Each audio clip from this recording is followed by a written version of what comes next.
When it comes to being a horror movie fan, is there a horror movie that you just feel bad inside for liking?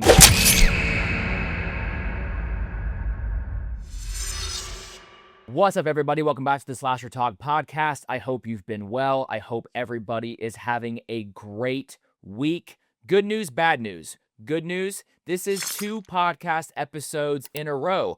I'm on a grind. Bad news, there isn't gonna be a episode next week. I have been doing a ton of content prep to leave for the UK on Sunday to shoot Winnie the Pooh Blood and Honey 3.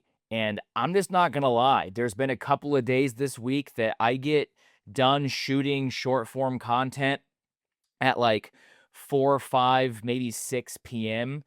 And I'm just over it. So I had enough energy and desire and want to do this week's podcast episode.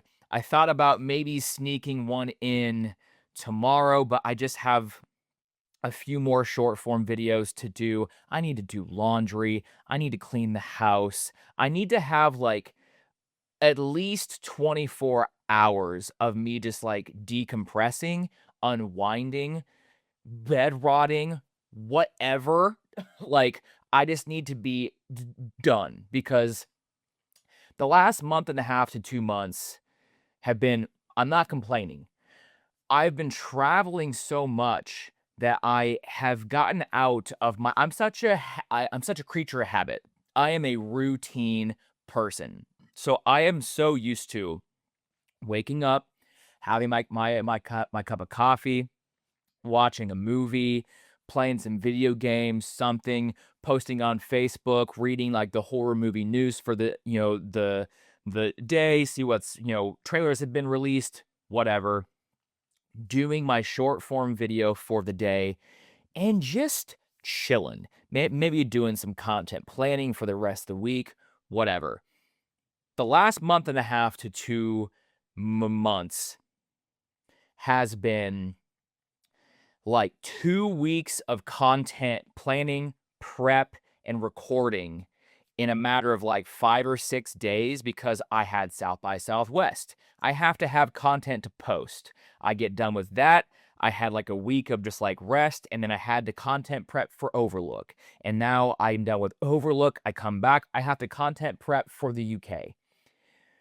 And like I said, I'm not complaining. I'm very grateful to be in this position. It's just my job now, which is crazy to say, but I can't lie and say that I cannot wait to get back from the UK and just kind of get back to my like daily routine of wake up, coffee, chill, news, just like one video a day would be so just bliss, man.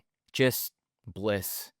That would be amazing. So I'm very much looking forward to this entire UK trip. We're also going to Scotland. Can't wait to see you, Brian. I hope you cleaned your house. Never been to Scotland. That will be super cool. Again, once in a lifetime experience and opportunity. I wasn't going to say no. But truth be told, when I get back from this trip, I am rotting in my room, brother. So with that said, long-winded explanation, there is most likely 95%, 98% chance that I am not going to get a podcast recorded for next week. So once again, I apologize. There's going to be a gap in episodes. I know that you guys just cannot get through your Friday without hearing my voice. That was a joke. But yeah, so once I get back from the UK, I hope to get back in that routine where it's, short form content and I just feel less stressed out and I can just start pumping, regular episodes out. But the podcast is just beginning. It's growing. It's okay to take a break here and there. Right? Right. At least that's what I tell myself. So hopefully you guys aren't too pissed off at me. Please don't be mad at me. I'll think about it all fucking day. So, what have I watched this week? What have I watched? I haven't watched a ton past the Overlook Film Festival, which I went through last week. Well, I mean, shit. Actually, I mean, dude, I watched a lot of fucking movies. I haven't hit 100 movies yet this year. So I feel very behind. I'm at 92. And 2024, I watched 400 movies. And so the pacing was insane. So I'm very much behind that, but I can't watch 400 movies every year. It's just not, I mean, it's possible, but probably shouldn't. It's not healthy. Anyway, I watched Thrash, which everybody is shitting on Thrash. And to a degree, I understand why. I really didn't get into any of the characters. There were some characters that I was just kind of like, brother, like, this is not good. Just the writing and everything was not fantastic. It felt just very B movie, but like that's kind of what Thrash is supposed to be. I'm not gonna lie, there were certain parts, especially on the back end of the movie, that I had a lot of fun with, but at the end of the day, it's Crawl with a Shark. I think I liked Crawl a little bit better. There's a lot more there's a lot more happening because of the different stories and people that you follow in Thrash. So I need to rewatch Crawl when I get back from the UK, to be honest, and then like do a little compare contrast, because I remember really liking Crawl past I lived in Florida at the time, and I was like, this is not realistic in the slightest. So, but Thrash isn't as well. Anyway, I had a little bit of fun with Thrash. I don't think it was like a 4 out of 5 movie or anything like that, but I had a good time. I watched a film called Broken Bird, which if you follow me on Facebook, Instagram, TikTok, you had already seen that I posted. I'm posting my review of that today, but you were listening to this on Friday, so I posted it yesterday. Hello, I'm from the future. Does that have it? Never mind. Scratch that. Nope. Anyway, Broken Bird, if you like the movie May, this is like a companion piece to that film. Is it technically? No, but that's what it feels like. You follow this mortician, and she has this like trauma from her past. I know a lot of you are rolling your eyes going, oh my God, another trauma-based horror movie. Yeah, get over it. I don't know, man. There's trauma in horror, so it is what it is. But she just has this trauma from her past, and she's looking for connection and love, and she's a mortician, and she goes about it in a very dark and disturbing way. I'll leave it at that.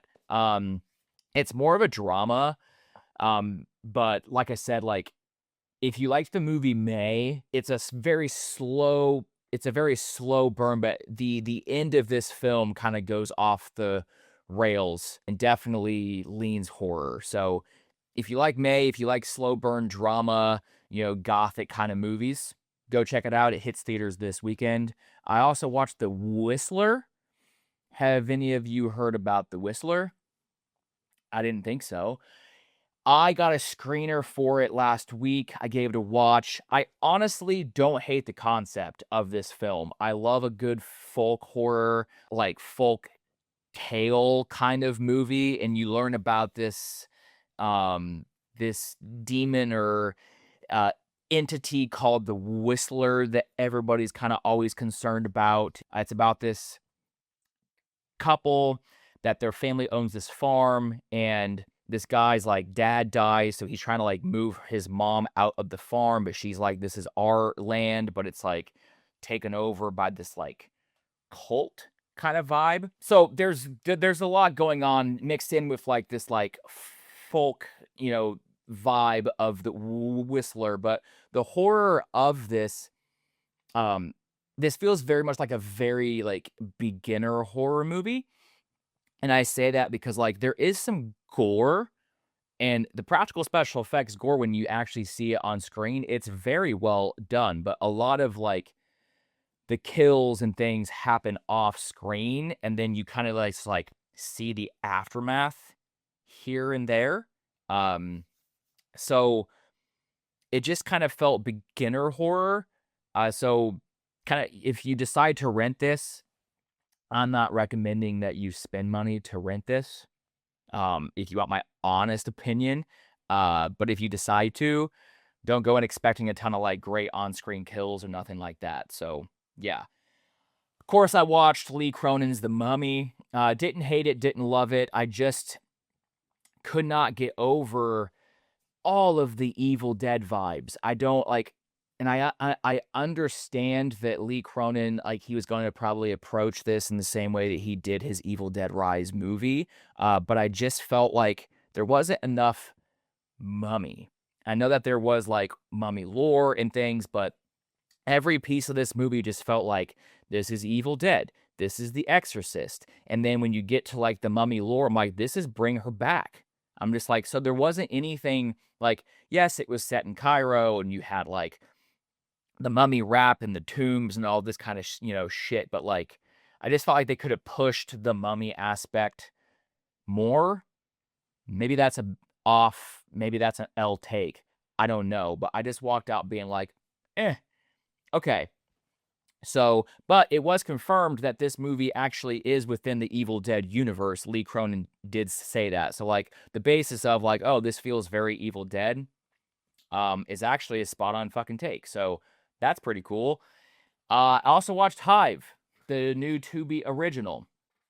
Not good. And I was on record to say on my TikTok last week and a half, 2 weeks ago, that I thought that this might be the surprise horror movie hit of the year. Guess what? I was fucking wrong. This is not Low Lifes from 2024, which came out of fucking nowhere in the entire horror community, at least on TikTok. That shit went viral. People were talking about that shit for weeks. Hive, not so much. The trailer, in my opinion, it had so much potential. I thought this movie was gonna rip. A classic FTK as horror chronicles. My girl Sydney, shout out Queen. The FTK, them fuck them kids horror movies. I thought it was gonna be a great fuck them kids movies. Nope. It was not. Actually, most of the kid actors and stuff, they just felt totally flat.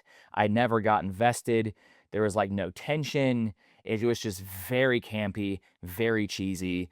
Not good. Not good. So you can skip that one. I also watched a movie called Dark Ride on Tubi. I believe I said, like, 2004 or 2006. I think it's 2006. It's a slasher film. The setting is super cool. It's like this like amusement park or like this like carnival ride type thing. We're really cool looking slasher, but holy shit, this movie took so long to get to the slasher portion. It's all this like character building and build up, which is fine, but I just don't care about any of the characters. After all this time, I just don't care. So you kind of like wasted my time. And the kills and the gore when it was actually on screen, great. Loved it. It just took, I think the movie was like an hour and 25 minutes. And that shit didn't kick in till like an hour in. And I was like, holy shit, what are we doing here? By the time it kicked in, I was like, I am bored and completely checked out. So, but some of the kills, really cool. I just don't know that I recommend you going and sitting through to watch it. Like, you can see that stuff wherever. There's nothing groundbreaking or like must see in that film. So you can skip that one. I also watched a movie called Honeymoon. It's more of a slower burn. Again, I use that term all the time, but I got yelled at for it on Facebook once. So sorry, but it is like a very methodical, slower burn movie about this freshly married couple that goes on their honeymoon. Obviously, per the fucking title, Justin. Anyway, they go to this cabin. They're enjoying their honeymoon. The wife starts to slowly just like unravel and she becomes weird. And you get this sense of like the husband is now just super paranoid. I don't want to spoil every aspect of this film, but he's very paranoid, wants to know what happened to his wife. You eventually find out, and obviously, and but I wish that this film would have not played its hand so quick. There's a scene where it's kind of a tease, but like it gives everything away to me very early on, and it's one of those films where you're kind of like waiting for the film to catch up to your brain. So as the characters are going through this and they're like, "What's going on?" You, the audience, is like, well, I know what's going on. And you wait 45 minutes to an hour for the film to say, hey, guess what's going on? I know. I know. But there still is a scene that was very unsettling, very well done. Both the performances from the lead was fantastic. Specifically, the wife. I do not remember her name off the top of my head. Let me see. Because I'm not a professional. I don't know why you guys listen to me, honestly. Her name, Rose Leslie. She played B. She was fantastic. But Harry and Rose, who plays B and Paul, obviously this movie is very contingent and put on the shoulders of these two leads because they are there. They are on screen basically the entire time. There's not a lot of side characters going on. They pulled it off. Fantastic. Again, more of a slow burn, methodical, not a ton of like jump scares, crazy gore, none of that, but just like a very good like paranoia descent into madness kind of film that I pretty enjoyed. 3.5 out of 5. I also watched the Recon, the Requin. That's not right because I looked it up on I tried to pronounce it on Google, and it's French for the shark. And I'm not gonna lie, I took a semester of French and I said I'm good. I remember un, deux, trois, and bonjour. My Midwestern accent will not allow me to speak French. So this movie just recently hit Netflix. It's not an old movie, but it's from 2022. It's a new shark movie that I skipped. And now I know why. This shark movie, if you thought Thrash was bad, you can skip because this is abysmal, brother. Abysmal. I don't know, dude. It's so bad. It's so bad. Let me read you the synopsis quick. It literally is not, it's this, but it's not. A couple on a romantic getaway find themselves stranded at sea when a tropical storm sweeps away their villa. In order to survive, they are forced to fight the elements while sharks circle below. Okay, cool. Like, that's what it is, but the poster is this big great white shark. They said sharks are circling below, they must fight. These sharks do not show up. This is an hour and a half. The sharks don't show up until 20 minutes until the end. And then it's like the great white shark doesn't show up for another 10.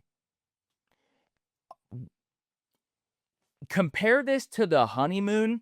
Alicia Silverstone and James Tupper, who plays Kyle and Jalen, the married couple that's on this romantic getaway. Again, something traumatic happens in their life that makes them, go to this thing.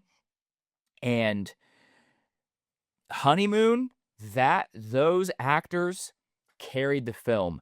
Alicia and James completely botched this, dude. The acting is horrendous. The writing is probably worse. and it's bad. It's bad. It's bad. It's bad. If you haven't seen the Recon, I gonna stop saying the shark. It's French for the shark. Okay? Just don't watch it. I'm tired of trying to talk about the fucking title.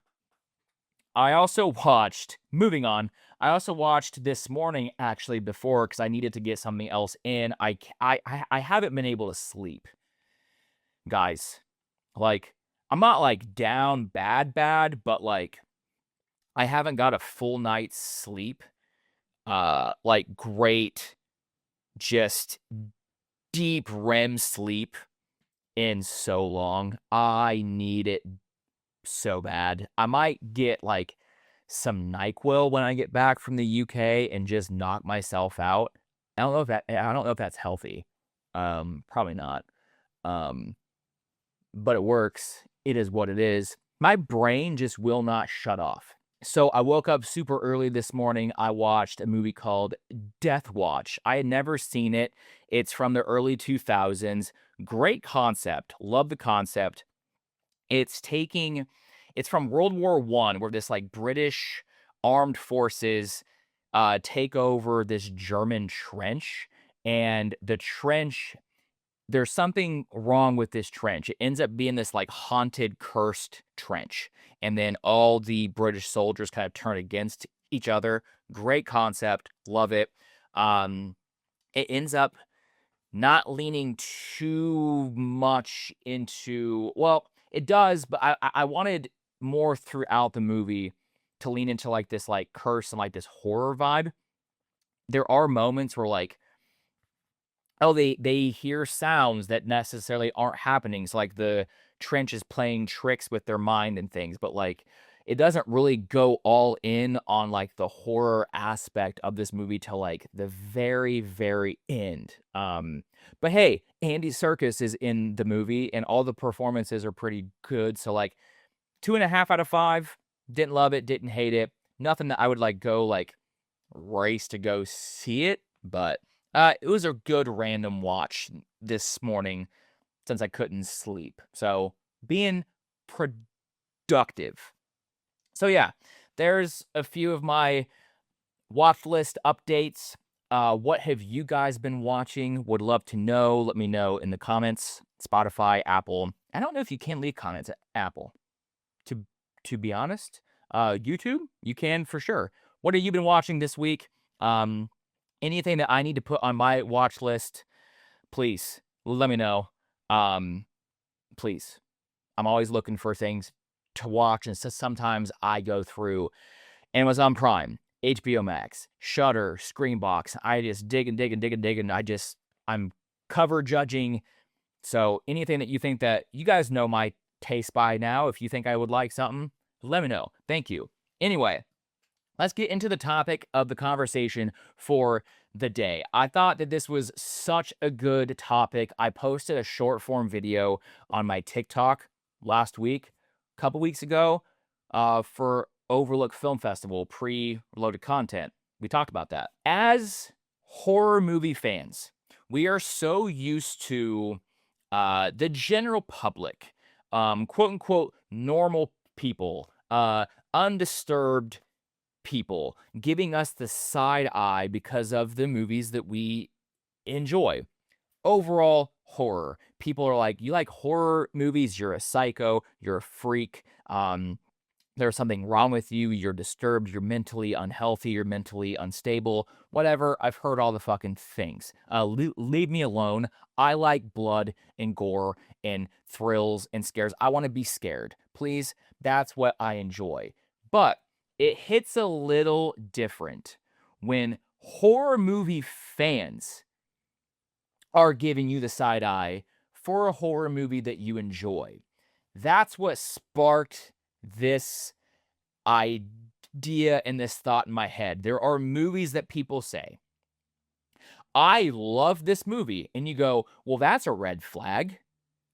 I've seen that movie. The fact that you enjoy that movie, maybe you are a freak, a psycho. Obviously, I don't think that, because before getting into this I'm ranting. I am so sorry. Before getting into this topic, I want to say this from the get-go because there is a lot of films on here that touch kind of like the same subject matter, and these are like very edgy, pushes the boundaries, whatever. At the end of the day, these are not snuff films. They are not real. They are movies. They are creative expressions. They are a form of artwork, right? And I believe that people that have gone through a ton of trauma, just horrific experiences and things, like they should be able to express that, process that trauma in whatever way that they see fit, as long as that doesn't harm somebody else. That can be drawing, painting, any kind of like art form like that, music, writing.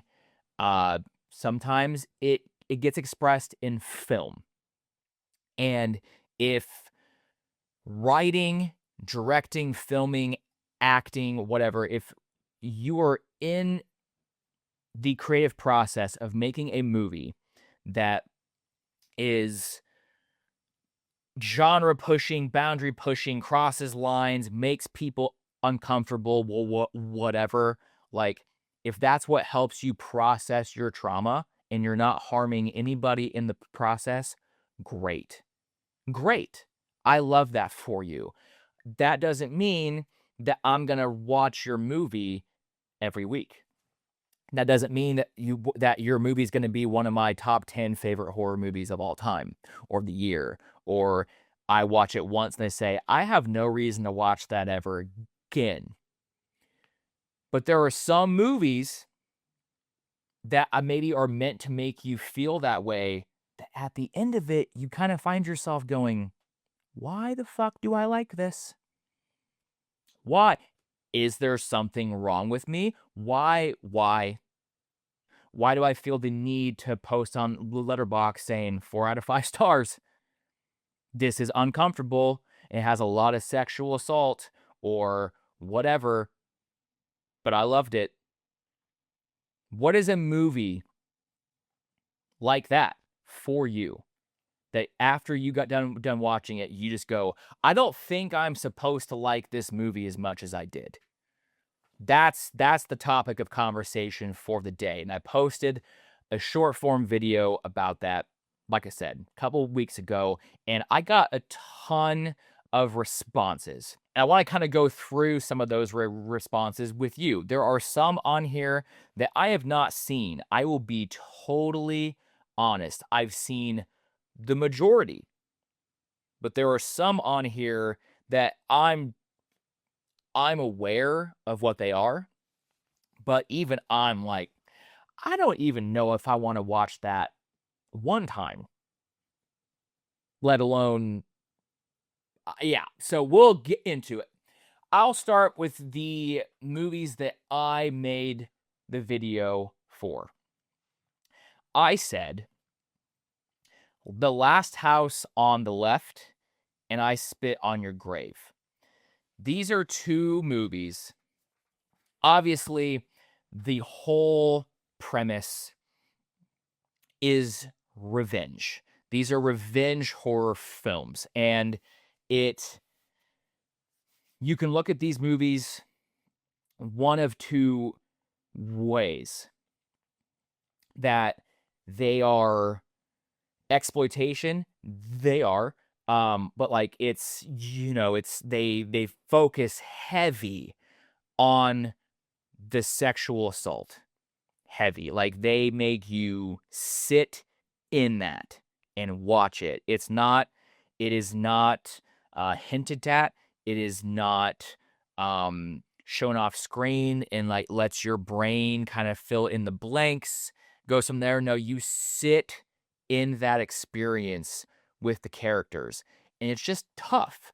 And in my opinion, if you watch something like that, and it's not hard for you, it doesn't make your stomach churn, you don't have this sick feeling or some sort of like really harsh emotional reaction to watching something like that on screen, there's a problem. Maybe get help. I don't know. I'm not a professional, but if you were watching something like that and you're like, oh yeah, red flag, in my opinion, right? So, but The Last House on the Left and I Spit on Your Grave, when it comes to revenge films, they always get recommended. Always. Like I said in my short form video, I said, I bring up a movie called Violation. And what I love about Violation is it's the same thing. It's in the same genre.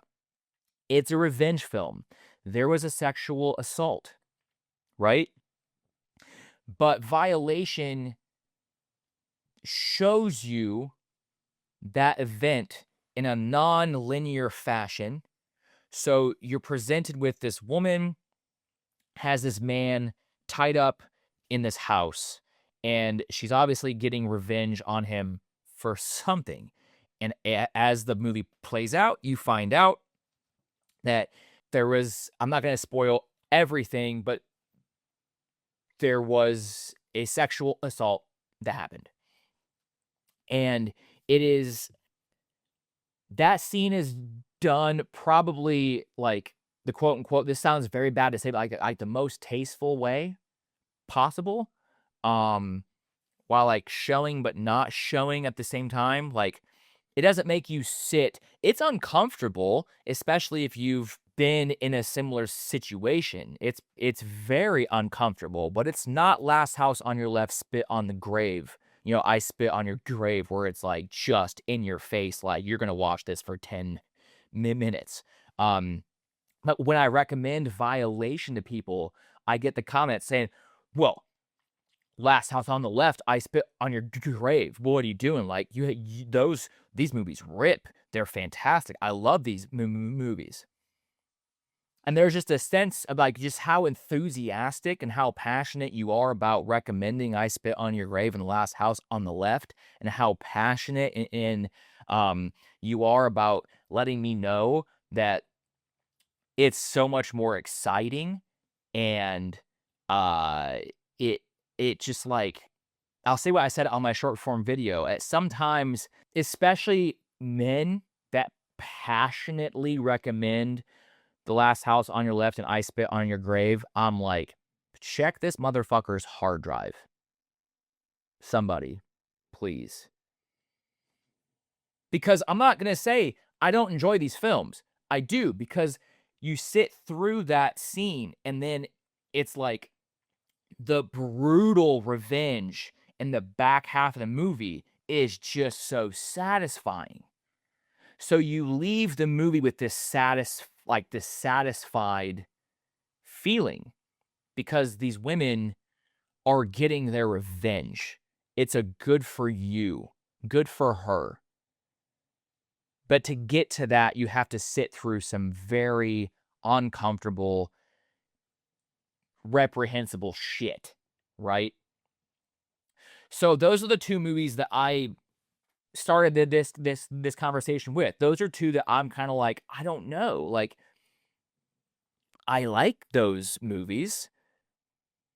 Should I be recommending these movies? Should I log them on Letterboxd as 4 out of 5 movies?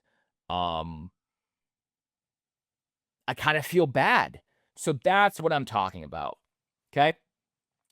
So in my subscription group, I'm going to start with these. In my subscription group on Facebook, yes, there's a subscription group on Facebook. If you want like extra content, a smaller community, if you're on Facebook. If you're not on Facebook, guess what? Facebook is making a comeback. Yeah. Yes, it is. So if you have a Facebook page, you haven't followed me on there, look up SlasherTalk. You'll find me. But part of Facebook is there's like a smaller like subscription group that you can sign up for. I think mine's like 99 cents a month. So like literally dead cheap. And it's a smaller group of people that just have conversations, and things. So I They throw in recommendations. They show all like the horror stuff that they're buying throughout the week. We have conversations in there. It's really fun. But I asked them, so hey, I'm gonna make this a podcast, episode. What are some movies that I should throw on this list? So there are some crazy ones. Okay, I'm gonna start with The Coffee Table.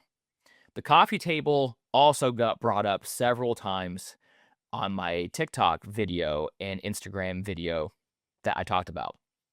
The Coffee Table, I guess spoilers. I'm going to have to do spoilers. So if you haven't seen The Coffee Table, maybe fast forward a little, because this is definitely a movie. If you have not seen The Coffee Table and you want to watch The Coffee Table, knowing this piece of information ruins the movie, but I cannot talk about why people would feel bad for liking this and not bring that up. So, if you haven't seen The Coffee Table, please skip this because it will literally ruin your experience, and I do not want to take that from you. Okay? 3, 2, 2.5, 1. Here we go. The Coffee Table. I completely understand why people would throw this on the list because although it's definitely, I guess it's considered like a black comedy, a dark comedy, I see where the humor kind of comes into play. I didn't find it all that funny. I went into it blind. Chuck sent me a link through texting or through email or whatever and was like, here's a link, hit play. Don't read, nothing. Click this, hit play, let me know when you're finished. Okay, cool. I thought The Coffee Table was going to be about this husband and wife. Maybe there's like a cursed coffee table and like some crazy shit is going to happen. No. Nope. They have a newborn baby. And there is a sequence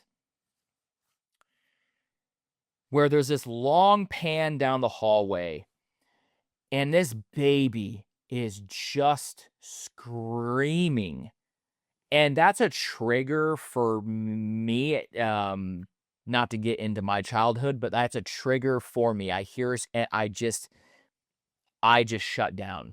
So I'm watching this scene and I'm like, it was going, and I was like, I need this baby to stop. And almost immediately when I said that out loud, it stopped. Because the father drops the baby and the coffee table breaks and it slices the baby's head off. It decapitates this newborn child. And then the rest of the movie, you just kind of sit with this secret with the father because he's not going to tell his wife.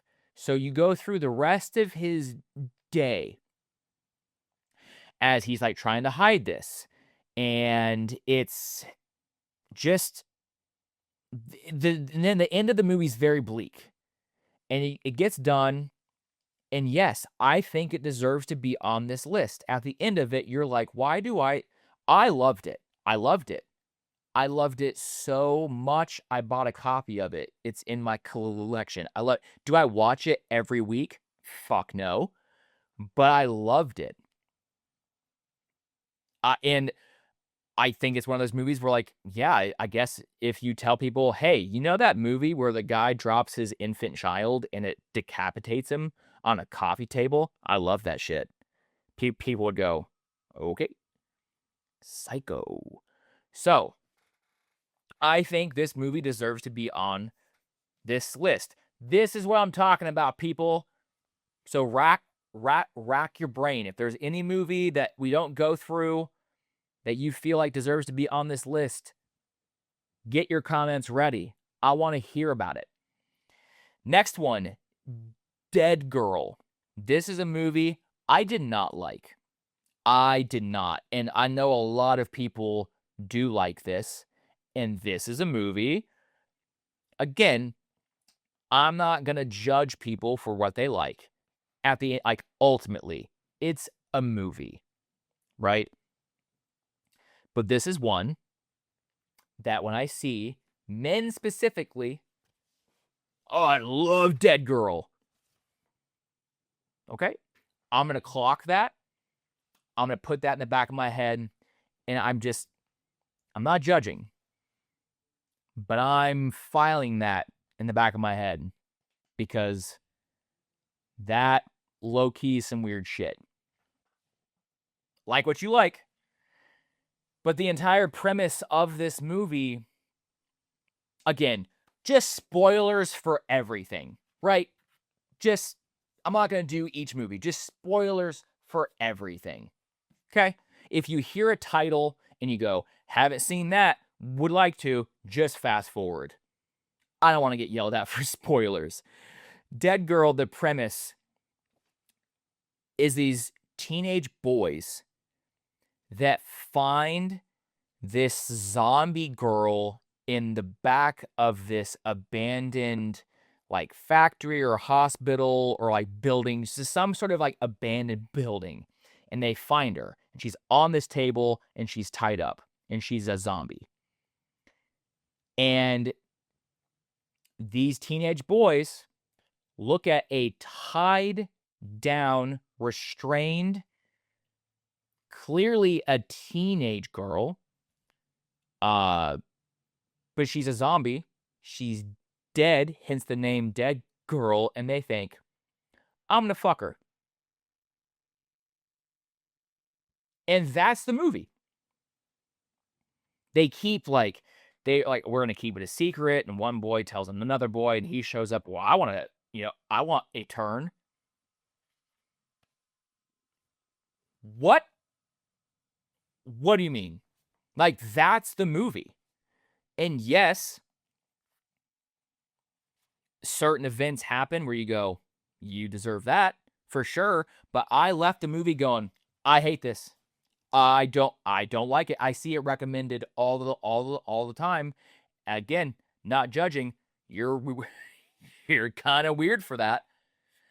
But I'm sure there are movies that I like that people go, Justin, that's a red flag. You're fucking weird. And if you know me on a personal level, have spent any time with me in real life, you would know that I've been told by a lot of my friends that I am very respectful and kind and sweet and nice, great to be around and things. I just have movies that I probably shouldn't like that I do. So I assume the same thing of all you that like Dead Girl. I'm sure you're very sweet and nice and respectful, and you would never harm a fly. But I'm keeping my eye on you. August Underground. This is where I haven't seen them. I'm not gonna lie. I know of them. These are, what is it? Is it Fred Vogel? I'm pretty sure that does these. The whole premise of these is like I know the first one is like two teenage or like two guys go around just like assaulting and killing women or people. I don't know. I assume it's women. One of them records them, and like they're supposed to.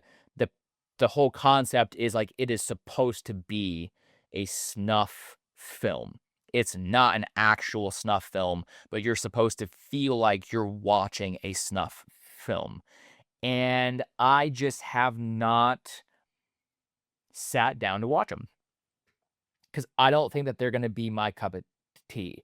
I I think as a horror content creator and as like a connoisseur of the genre, it's movies that I eventually need to sit down and watch to say that I have watched them so I can have conversations like I'm having right now about the movies and have like a an educated conversation and not just assumptions.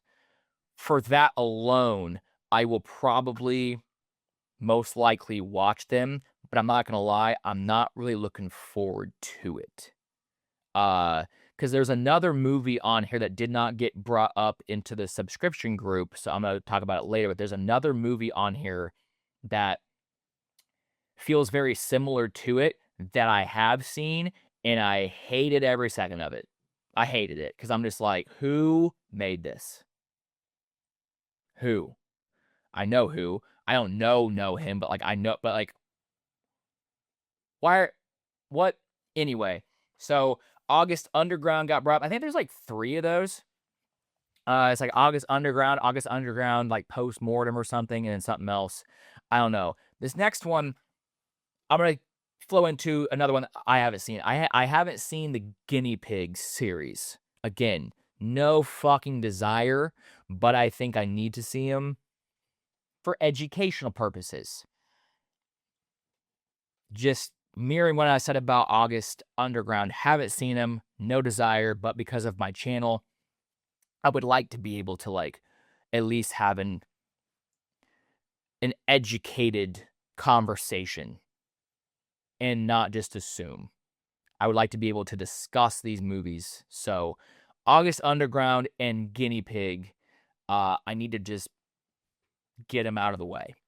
But I know what they are, and they're absolutely vile and disgusting. So they deserve to be on this list. But those series legit have so many fans. So I can't say I'm excited to see why, as I don't think they're not going to be my personal cup of tea. I know that. I will be shocked if I leave any of those movies going, oh yeah, hell yeah. I'll be shocked. But they deserve to be on this list. If you like them, cool. Side-eyeing you. Last one in the subscription group was the Bunny Game. This one I have seen. Deserves to be on this list. What I was saying before this is the Bunny Game essentially is about this prostitute that is addicted to cocaine, and it's this black and white, very low budget. I don't want to say it's artsy, um, but just black and white. Yeah, just very low budget. I think online it says like avant-garde or something. I don't know. It's just like, yeah, it just kind of gives you this uncomfortable feeling, especially because of what you see. It's about this prostitute. She's addicted to coke. So the opening scene, I will never forget it, is literally her giving this dude a blowjob. And it's like, okay, holy shit. Shows the whole thing. I'm like, alrighty. Like you do. That'll happen. And she's doing these odd jobs, and she eventually gets into this semi truck on this driver that's like, I've been driving all night. I need some drugs, whatever. And he ends up drugging her and chaining her in the back of his semi truck. And the entire movie is just this man torturing her. And you learn this is not the first time. He's got these like tapes, and he's done it to other women, and it's called the Bunny Game because eventually, after all this shit, after he like there was like a blowtorch, and he just, I'm not gonna get really into it, but she escapes. He puts this like bunny mask on her, and he's called Hog, and he puts this like hog mask on and like chases her around, and just, I don't know, not my cup of tea. But what I said before getting into this was written by a woman that I guess, I don't know if obviously all of these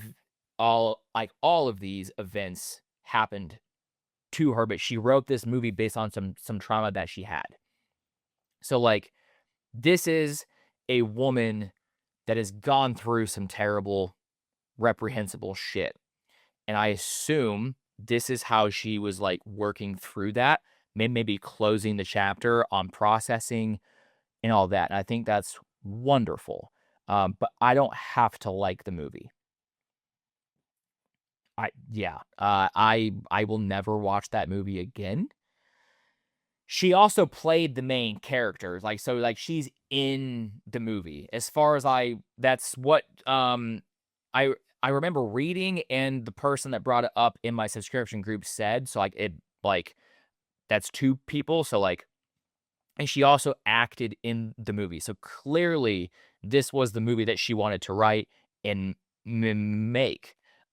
It just made me super uncomfortable, and I don't really wanna watch that. But what I will say, that's a perfect segment. That's the last movie for the subgroup. So what I will say is getting into the other list, a movie that I would say is, like, similar, but just gave me a different vibe, and I love this movie, is Martyrs, because the woman essentially gets tortured for half this movie. I think the beginning home invasion thing so good, sets it up, and then I think it's just because of, like,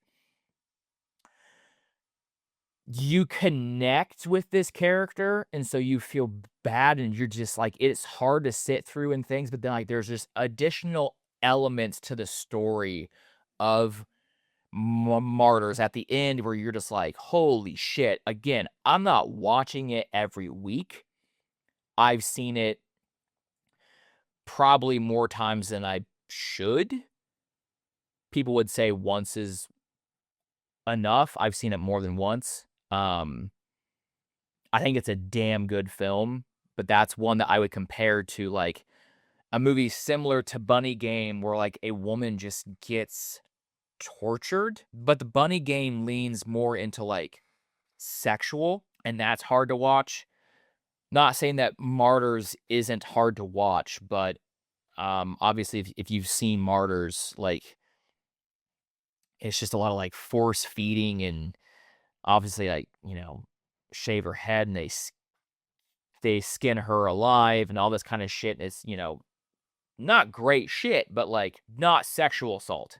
But that's one that I would say, like, yeah, I think that belongs on the list, and that's one, Martyrs is a movie that I recommend, to people that, um, wanna get into, like, French extremity, or they wanna get into, like, the more extreme side of horror, and some people would say, like, "Well, that's not really extreme." I think for an average viewer, Martyrs is very extreme and hard to watch. If you don't think that, that's fine, but, like, I think for a average movie watcher that maybe is, like, into horror and wants to kinda start dipping their toes into a more extreme side, like, I think Martyrs definitely fits that bill. It's hard to watch. Okay, the rest of these movies were from commenters on, TikTok, Facebook, Instagram, whatever. So, which I agree with pretty much every single one of these. So, you guys understood the assignment. Let's start with a Serbian film. I put this in my first video, and I made the joke of, like, "Hey, what's a horror movie that you feel bad for liking? I Spit on Your Grave, Last House on the Left," but I swear to Christ, if you say a Serbian film, and I did get one commenter, which, like, he's not wrong. It's just like a kind of a horror community thing where, a Serbian film gets brought up every single day. And it's like, "You guys are weird for that." But he said, "I think it's pretty off-putting that you bring up this topic of, like, what's a horror movie that you feel bad for liking, and then at the end of your video, you shame people for liking a Serbian film." And yeah, 100%, you're not wrong. It's more of a just like a horror community, like, inside joke at this point. Um, but, like, I don't like that movie. So I didn't really mean in like to be shaming, by it or whatever, but if like you did see if you did see that video and you do that like a Serbian film and you took it that way, my bad. I apologize. I'm not trying to like shame anybody for liking what they like. That's the whole basis of this. But I personally don't like a Serbian film. I think a Serbian film, I think that there's a lot of it that like uh I get the whole, the government fucks you till, since the day that you were born kind of thing. And, that commentary, but there's a piece of me that thinks like that was an explanation that was come up with after the fact. I don't know. I just, it's, it's a weird movie. And it belongs on this list. It's one that I personally don't recommend and do not like. I will be honest and say it is in my collection, but I will tell you why. I was at McKay's, a big thrift store here in Nashville, and I was running through the foreign films, and I saw it sitting there. There was one copy, and I was like, I have to buy this movie. So it's not sitting on the shelf. I have to prevent somebody from coming in here and going, what's a Serbian film? And buying this movie and taking it home. I have to buy this for the good of the world. So I bought it, and 100% it was in a locked case. So the person behind the counter really had to look at this movie as she was taking it out, and she gave me the look, and I was like, I know. I hate that you know. I know you're judging me hard. I hate that you happen to know what this movie is. And she was looking at me going, you sick motherfucker. I know she was. And she probably still talks about it. I don't know. That was a weird experience for me. I'm not going to lie. But I thought I was doing some good. It's in my shelf. No shit. I'm not even lying. The next week I went, there were 2 more copies. And I said, I can't be the guy that has 900 copies of Titanic on VHS.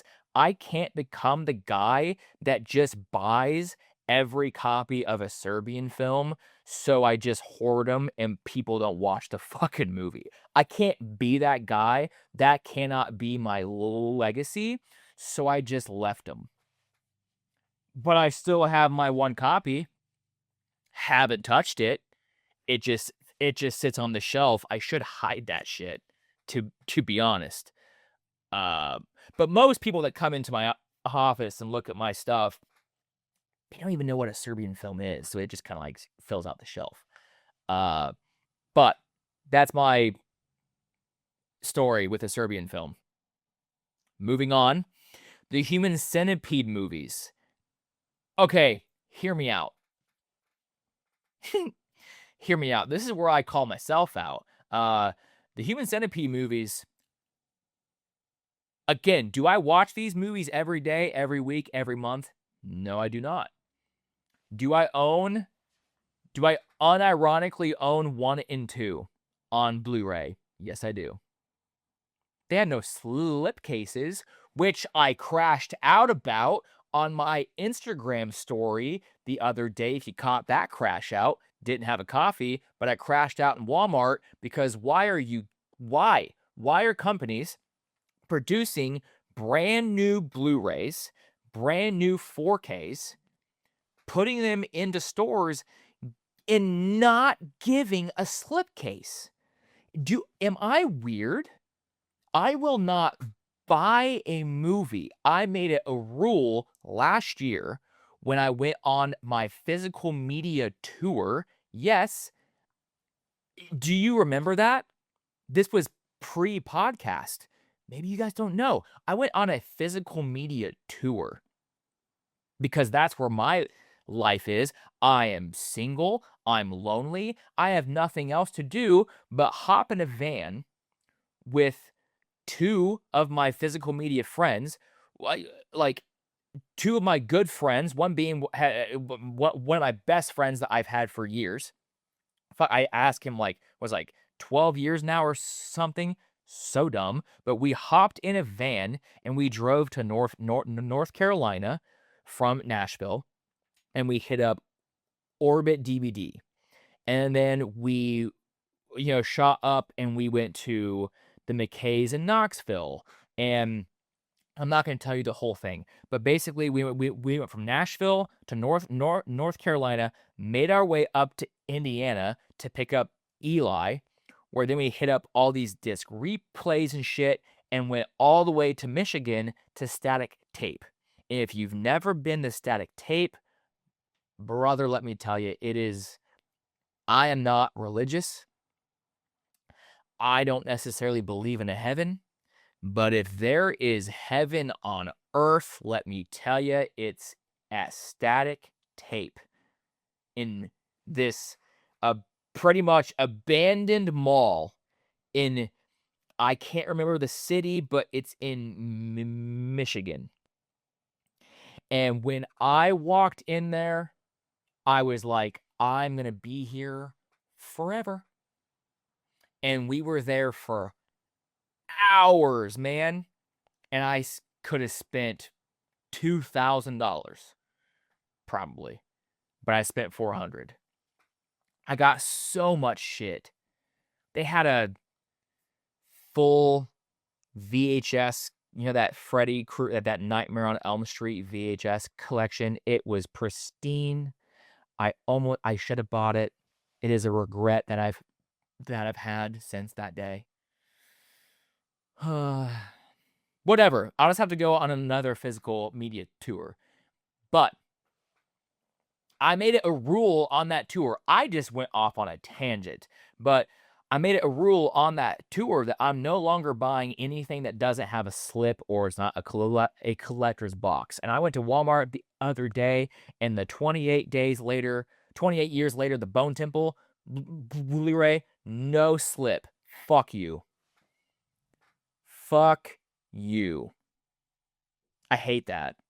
I've been scammed. Anyway, so I have the Human Centipede movies, no slip. I need medicated or I need put down because Jesus. I don't like the third one. The third one, I genuinely don't like. Do I need the Blu-ray to complete my collection because my brain is like that? Yes. I will never, unless I happen to be with somebody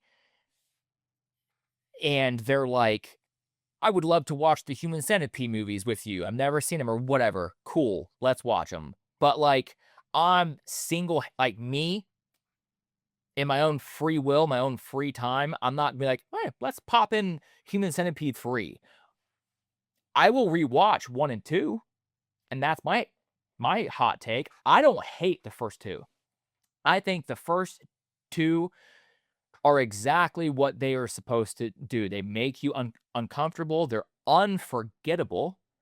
And I don't feel bad for liking that shit.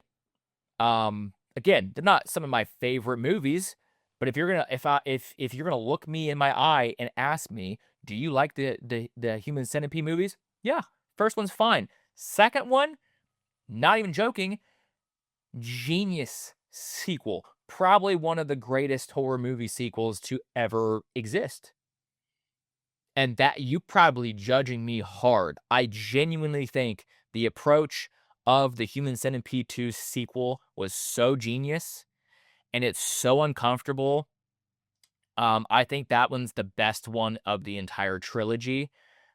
But before you guys unfollow all my pages and stuff because I'm being weird, I'm going to move on to the next one. Soft and Quiet. Soft and Quiet would be one. I have watched this movie once. I have never watched it again. I don't know if I can watch it a second time. That movie is fucking crazy. And yeah, if I was having a conversation with somebody and they're like, Soft and Quiet is one of my favorite movies of all time, I'd be like, "Ooh, that's a choice. Okay. I learned a lot about you just now." If you've never seen Soft and Quiet, I didn't explain the Human Centipede movies because I feel like we all know what that is, right? People get sewn ass to mouth together, uh, and they didn't ask to be. Okay, easy peasy. Soft and Quiet is about this elementary school teacher that it's a one shot. It's a one shot film. It's a real time one shot film. You follow this elementary school teacher as she's on her way to this meeting of like minded women of sorts, and she's carrying a dessert.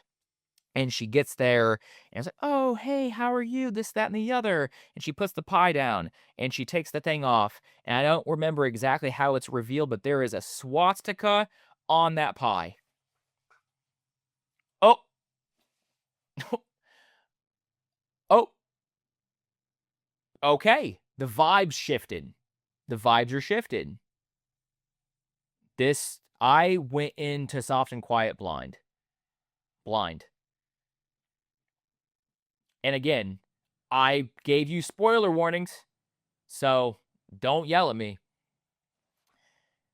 But that is shown to you very early on, and the entire vibe of that movie just shifts, and you're like, "Oh, shit." And it's very, very I can't imagine watching this movie in 2026. It would feel I mean, it felt very weird when I watched it when it first came out, and I was like, "Damn." But, like, watching it in 2026, like, the whole thing is like, I'm not even like, there's like, we have to make our town great again. Like, it's been infiltrated and blah, blah. We have to cleanse our town. Uncomfy, uncomfortable. I'm uncomfortable. It's just where that movie goes, it is a very hard watch. And a lot of people don't necessarily like it because it's a real time and you don't necessarily get like um a conclusion, a finale, like something happens and it just kind of ends and you're kind of like, well, what happens next? So a lot of people don't necessarily like it because of that, but like very tough movie. I can't even say that like, man, I've recommended it to, but like not all the time. That's one that I'm kind of like, man, if you haven't seen it and you want something kind of like uncomfortable, I talk about it in like one take. When people ask me about one take horror, I talk about it then.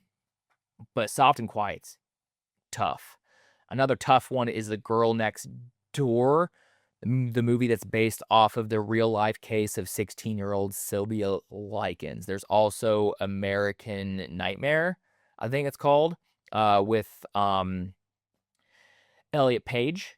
There were two movies about the same thing. In American Crime, American Nightmare is the fucking Nightmare on Elm Street song from Ice Nine Kills. I'm an idiot.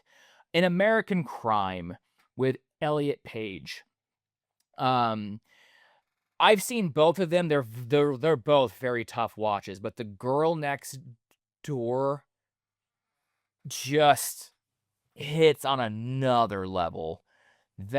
How the mom is portrayed in The Girl Next Door, I fucking hate this bitch. I hate her.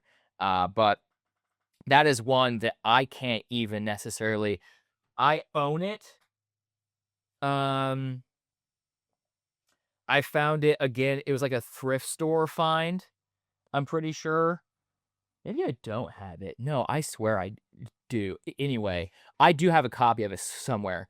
I'm getting into the point where I want to start like this, like preserving all the physical media that I can. I have a dream, a want, a desire down the road. I've told my closest friends this. It's never been like a public thing, but like I have a dream to like do like some sort of like horror movie local theater vibe with like a physical media store out in front or something like that down the road. So even things that I come across that maybe cheap or like DVDs or something, I want to start like just hoarding horror physical media, but I'm still in this vibe of like I'm just buying things for my collection, but at some point I just kind of just buy whatever I find. But I need to make a lot more disposable income to do that. But that might be in that realm. Because I think I have it on DVD, and I don't necessarily want DVDs, but they could be valuable someday. I don't know. Anyway, I do have this, but it's not necessarily one that, again, I don't watch it every day or week. It is a very tough watch, and I did like it. I liked the movie, but fuck, does it make me sick? So again, deserves to be on this list. Jeepers Creepers is one that I think is on this list for an entirely different reason. There is nothing about this movie, if you don't know anything about the director, that you should get done watching this movie go, I feel bad for liking this. It is one of the first movies that when I was growing up that I watched where the bad guy won, and I loved it. I was like, the bad guy wins. Sweet.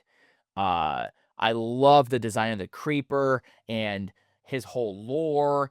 I love that movie. And then as I got older, I learned about the piece of shit director, Victor Salva, and what he was convicted of. This man, to me, when you learn what Victor Salva was convicted of, it wasn't accused, he wasn't alleged, he was convicted of sexually assaulting a 12-year-old boy. And I think, like, to me, once you learn that and you go back and you re-watch Jeepers Creepers, and people say separate the art from the artist, people need to learn to do that. For me personally, it is so hard to do that with Jeepers Creepers because I think Victor Salva put himself in that movie so much. When you know who Victor Salva is and what he was convicted of, and you watch that, all these little details about that movie, you're like, I don't like this anymore. Me personally. I'm not saying that it's not a good movie, because I very much enjoyed the movie. It's just, once I learned who Victor Salva was, I was like, fuck. I just personally view it in a much different light, and it's harder for me to separate the art from the artist in this instance. I think he injected too much of himself and his desires and habits and stuff into the character of the creeper, into the movie, and I can't unsee it. And for me, when somebody brought this up, many people brought up Jeepers Creepers, I feel bad for liking this movie. I 100% think that's justified. Because I still wrestle with the fact, it's not that I hate the movie, it's that I hate the director, and I hate that he injected that part of him into a movie that I liked. And now that I know that's the case, I can't view the movie the same way ever really again. So I think for a different reason than any other one of these movies on this list, Jeepers Creepers deserves to be here. The Seasoning House, again, yes. I think if I'm critiquing the movie, different to The Last House on the Left, I Spit on Your Grave, it's again, it's sexual assault revenge. These girls get kidnapped by this army and they get forced to work. They like kill their families and they get forced to work to do work in this brothel, and they please or service all these military men that come in. against their will. That's the movie, and I'm sure this shit is based in reality, some way, shape, or form. But you sit through some very reprehensible shit, and I think the end of this movie isn't necessarily a satisfying revenge. Um, it's not as satisfying as The Last House on the Left and I Spit on Your Grave. There is a revenge that happens, but for me personally, I was kind of like, ah, man, I sat through that for this. Okay.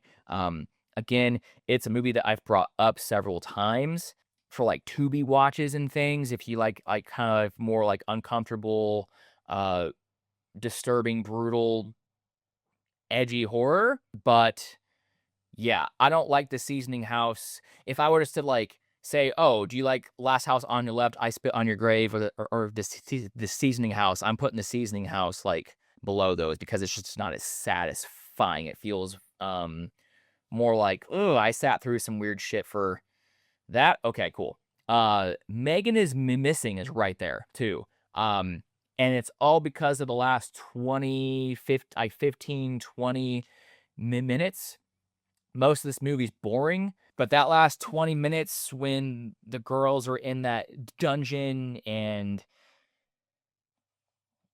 just uncomfortable, again, assault scene, and to find out that the actor was underage, kind of weird, because she was 17 at the time, so she wasn't quite 18, so technically she was underage, which makes it just like that much more uncomfortable. But there are people that genuinely love this movie. It's not on my list of movies that I love. There are parents that use this as a scare tactic with their young kids, especially young daughters. Be careful online. Be careful on the internet. Be careful who you talk to, or this kind of shit can happen to you.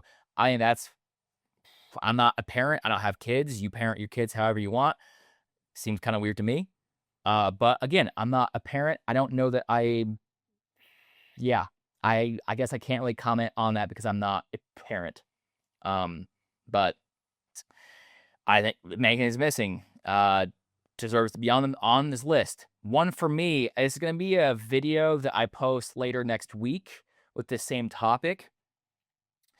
I brought up the Human Centipede movies. I don't remember what else I brought up. I believe, I brought up this movie, and I'll talk about the next one too, since I brought up the video for next week. So you'll see me repeat this in preloaded content next week. Who's Watching Oliver? This is one for me personally. Again, a lot of sexual assaults, what Oliver and his mother do on these like Zoom calls every week, diabolical, heinous, reprehensible. It's very like Jeffrey Dahmer vibes, where he goes and like picks random women out of bars in the streets, and he brings it back to the home. And his mom, through this Zoom call, like walks him through and makes him do these just despicable things to these women. And I say that makes him because there's, at the end of this movie, it is so hard to watch these scenes, but there's this underlying emotional, the mother is like manipulating Oliver, and he's not totally, you feel like his mother is taking advantage of a disability that he may or may not have. And then Oliver falls in, like, there's this like love story kind of thing. And like by the end of this movie, I'm like, why is this a beautiful movie? Why do I like this? Why? This is one that I've struggled with. I was like, I don't think I'm supposed to like this movie, but I did. And that's one that I recommend. If you like, again, it's hard to say if you like that kind of movie, but like, if you like more brutal, disturbing, kind of like crossing the line, kind of like edgy horror, I edgy quote, in quotations, like Who's Watching Oliver, I think there's a message there. there's an underlying emotional thread that I was like, okay, I like what you did here, despite it being very uncomfortable to watch. And then Cannibal Holocaust, which I might have a hot take, I guess, on this movie, depending on, I guess, your viewpoint of the movie. I think Cannibal Holocaust, obviously, it's very controversial. Very controversial. It's very exploitative, and it's has actual animal abuse and animal death. Like the animals, all the animals that uh are killed in the movie, they actually killed in real life. So like the turtle, the snake, I think there's like a pig. There's like so many animals. But when this film was shot, there wasn't any rules for that. So even though technically I don't think that they were really breaking any sort of like rules, I think as a human being with like empathy and some morals, yes, it's wrong. But this is where my hot take comes into play. I don't know if people knew that when this movie came out. I'm not sure. But knowing that the animal death is real in, let's say, 2026. I rewatched this movie in 2024, and I had to rewatch it for a podcast. And like watching it in this day and age, knowing that there's a sense of when you know that the animal death is real and you see those scenes, when you see what happens to the documentary crew, your brain is just kind of like, well, then this is real too. It's very effective. And I think even if you did not know the animal death was real, them showing the animal death, them showing the stages, and then you seeing the actual found footage portion of this movie in the back half and what happens to the crew, it's a very effective film. It was very influential to the horror genre, especially the found footage genre. I 100% understand why people hate this movie. They will not watch it. I 100% get that. But I think Cannibal Holocaust is a very well executed, constructed, uh, very effective horror film. I really do.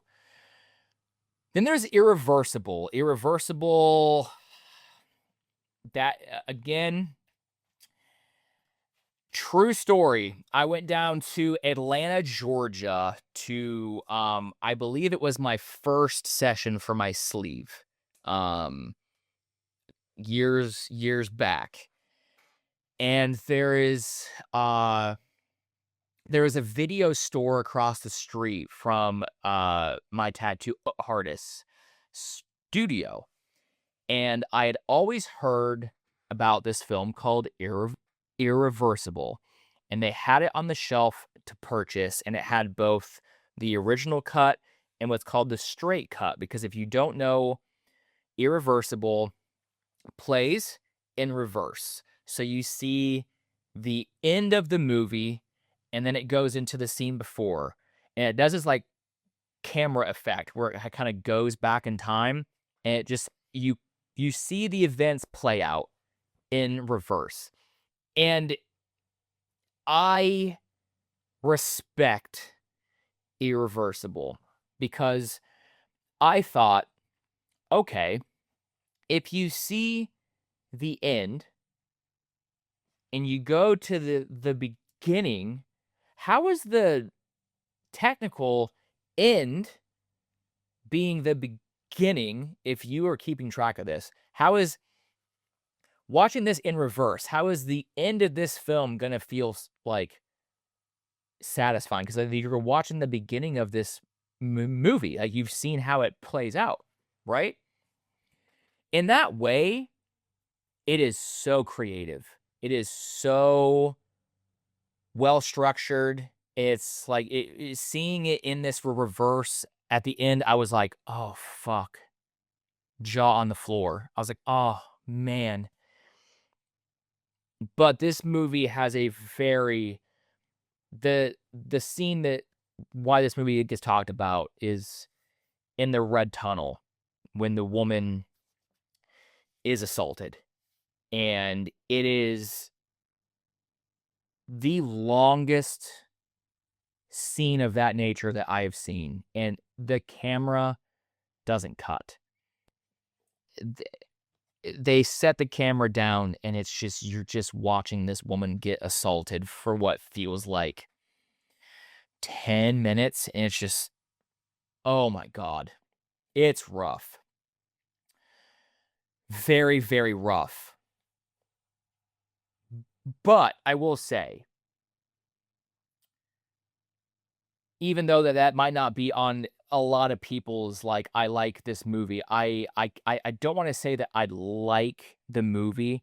I don't ever have a desire to ever really watch it again, even though I own it. But what I will say is I do think it's it's the approach, how they structured it, like, I respect the hell, out of this movie because after you see essentially the revenge in the beginning and you go, well, what the fuck did this guy do? And then you go, oh, he did this. And then so as the movie goes, you go, well, what else is going to be there? There is an end to this movie that is the beginning of the movie that I was like, oh, fuck. It just, oh, my God. So now it feels, oddly enough, if you watch the straight cut, it just becomes like your standard, like, revenge, you know, assault revenge film. How it's reversed, I like, honestly, it's not gonna be everybody's cup of tea, but I'm like, I respect. They did a great job, which sounds weird to say. The sadness was on that list. I'm not gonna lie, I don't feel bad. I love the sadness. I just think it rips. It rips. There are some uncomfortable scenes in it, yeah, but like, brother, if you want some out of control, just bloody, insane chaos, gore, the sadness rips. I don't even care. Trauma, if you've never seen Trauma is a foreign film that is primarily watched on Tubi. It's recommended for that. It's like disturbing, brutal, shocking. You'll never forget. It's the intro. The intro to Trauma. Yeah, I will never forget the intro to Trauma. I don't necessarily want to spoil it here, because I feel like that's what people watch the movie for. It's like, oh, have you seen Trauma? Oh, what's that? Well, if I'm asking you and you're not going, yeah, then you haven't. Like, the intro to Trauma is so, like, what the fuck? And there's other moments in that movie that are kind of like, Jesus Christ. But, like, I don't think it's a good movie. I don't like the movie. If I liked the movie, I would probably feel bad for liking it, yes. But I don't necessarily like Trauma. Eden Lake. People brought up Eden Lake. I love Eden Lake. I was just having a conversation with somebody a while back, and I was like, important question. Have you seen Eden Lake? Eden Lake is one that I love. I love this movie. Maybe I shouldn't love this movie. It is bleak. I love it. I don't feel bad for liking it whatsoever. It is bleak. The ending is just, in my opinion, perfection. If people don't like Eden Lake, I respect it. It is what it is. But I'm like, really? I don't know. People hate it for the ending, is what I'm told. I happen to think the ending is perfect. So, yeah. The original Faces of Death, somebody commented and said, hey man, am I a psycho? Because I've watched the original Faces of Death like 20 plus times. You do you, man. We've obviously got confirmation that, like, most of this shit is not even real. So, like, I mean, you do what you do. It is obviously supposed to be like a faux snuff film. That's how it was marked, like, this shit was real. But out of all the things on this list, if somebody said that they love Faces of Death, I personally wouldn't go, "Okay, weird." I can see why somebody would, maybe, perchance. But me personally, maybe if you're watching it every day, that's a little fucking weird. Again, not judging, not trying to shame. That might be a little weird, but just having to be like one of your favorite films. I mean, that film is nostalgic. It's iconic for its own reasons. It's, that is an infamous film within the horror genre. So like what you like, man. Last film. Last film. I saved this for last because this is one I'm going to bring this all the way back to August Underground. Atroz. Atrocious, but it's like short for Atroz. I hated this movie. This is a movie that I feel like there is the smallest, thinnest plot thread through this movie so that they can technically call it a movie. But to me, it was just kind of like somebody wanted to film some crazy fantasy shit that they have in their head that they would get in trouble for if they did in real life. So they're like, let's make a movie. That's how it felt to me personally. Atroz is one that I will never watch a second time. I'm good. Very uncomfortable. They nailed the aesthetic. They nailed the snuff film vibe. 100%. Like, bravo there. I just hated watching every second of that movie. Hated it. The barbed wire dildo scene, I guess, like, congrats on how you got the camera to do you literally point of view going up this guy's ass. That's insane. Bravo there.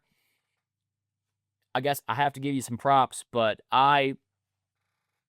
because I hated Atroz, I don't think that I'm going to necessarily like August Underground, but we'll see. So there it is, guys. I don't know how long I've been talking. It feels like a long time, but there's a list of horror movies that people feel bad for liking. If there are any movies that did not get brought up on this list that you feel like deserve to be on this list, please let me know. I feel like this is such an interesting topic just because the horror genre just gets looked down upon in general, but then, like, there's certain movies that, even the horror fans are like, I don't know about this.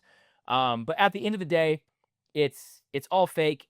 It's a movie. Someone just expressing their artwork in this way. I respect it.